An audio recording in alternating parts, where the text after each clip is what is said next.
Hello everyone, I'm Sir JC and you are watching Research Made Easy.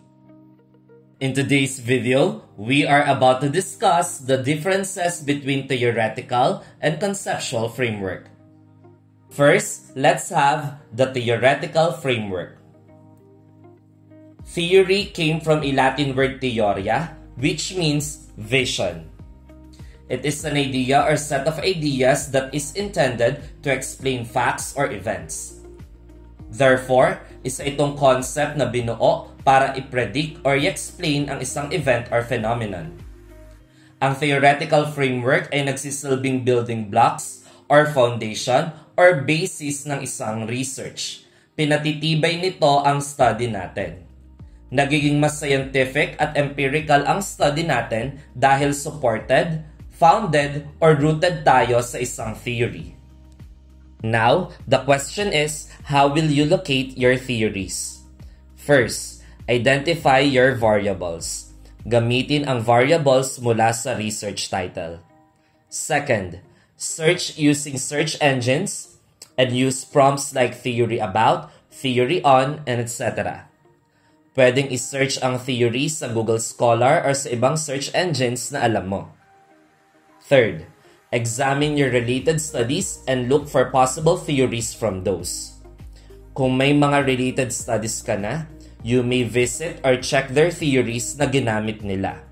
Just ensure na kung may ia-adapt ka, use citation, paraphrasing, and referencing.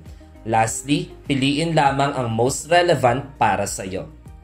Here are the guidelines in writing your theoretical framework. First, title of the theory or theories. I-ensure na mababanggit ang title ng theory or theories. Usually, kailangan mo lang ng isa o dalawang theories.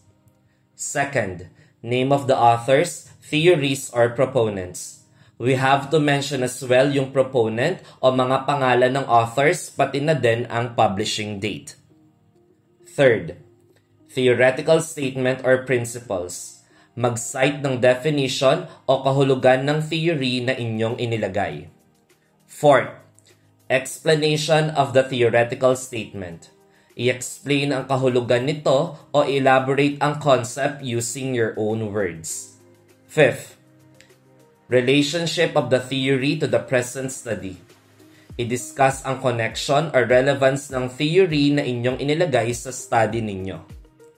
So for better understanding of our lesson, let's have an example. I have here my research titled The Development of Supplementary E-Learning Guide for Senior High School Reading and Writing Subject.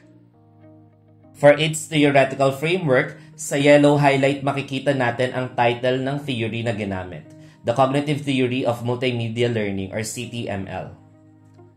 Sa green highlight naman yung proponent or yung author, which is Dr. Richard Mayer, pati ang publishing date nito way back in 1997.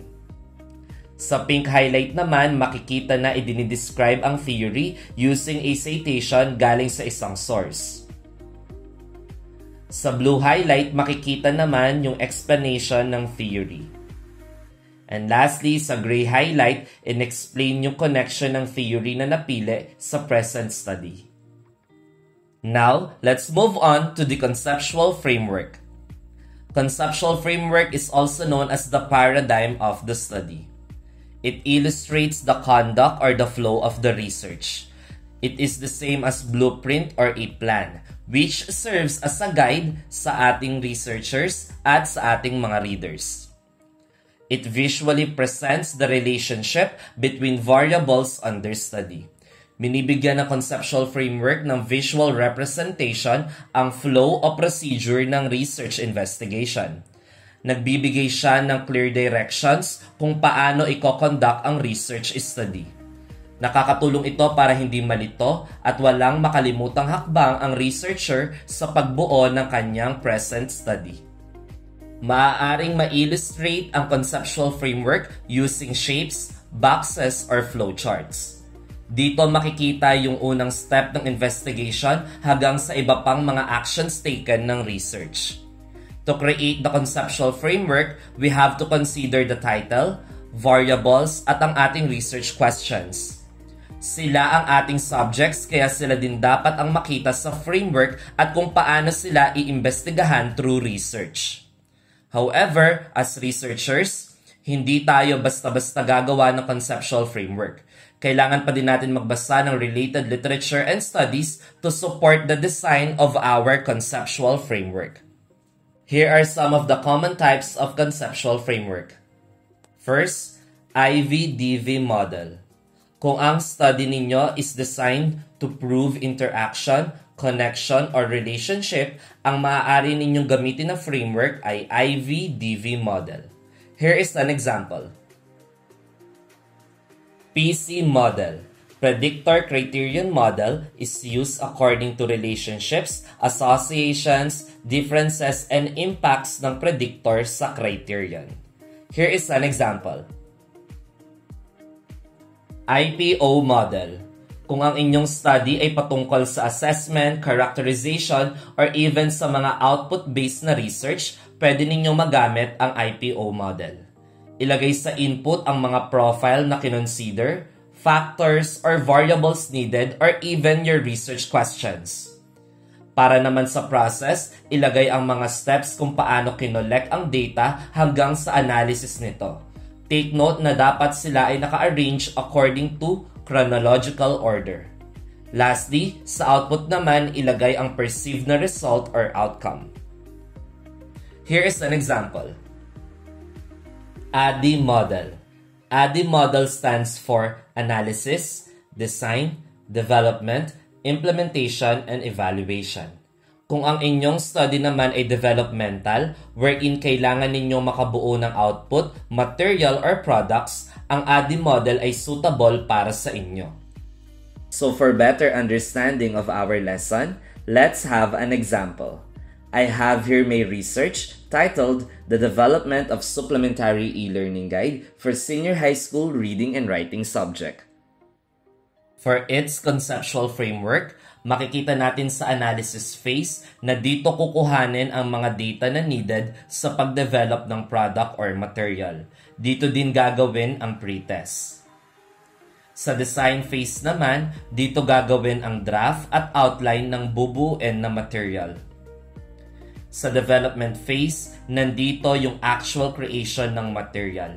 At nung mabuo na, ipinavalidate ito sa mga experts.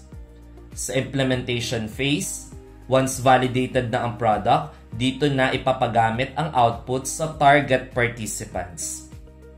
And lastly, sa evaluation phase, after magamit at ma-experience for a period of time ng mga participants ang material or output, dito gagawin ang post-test upang ma-check ang effectivity at maikumpara ang before and aftermath ng implementation ng product. Afterwards, kailangan pa rin nating i-discuss ang figure na binuo natin para sa ating conceptual framework. Here is an example. Lastly, pwede rin tayong gumawa ng self-made concept map or flow chart. Maaari din tayong gumawa ng researcher-developed na framework. However, kailangan nyo pa din i-anchor ang design ng ganitong framework base sa research questions and also sa methods of the study. And there you have it. That's how you will write and create your theoretical framework and conceptual framework. I hope you learned a lot. See you in our next video.